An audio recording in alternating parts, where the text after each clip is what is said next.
আমাদের এবি পার্টির মন্ত্রী সাহেব চ্যালেঞ্জ করেছেন, আমি এই চ্যালেঞ্জ অ্যাকসেপ্ট করেছি।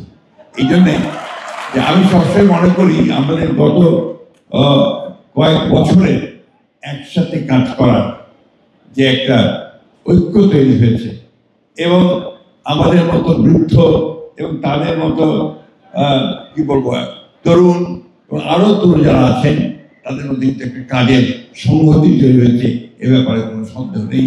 গত যে আন্দোলন যে উত্থান সেটা তাই প্রমাণ হয়েছে।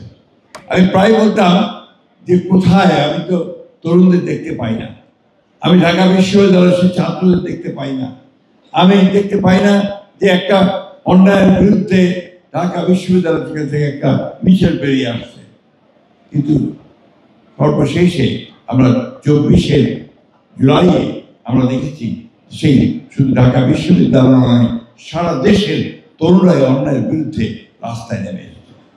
আজকে এখানে অনেক হতাশা প্রকাশ করেছেন।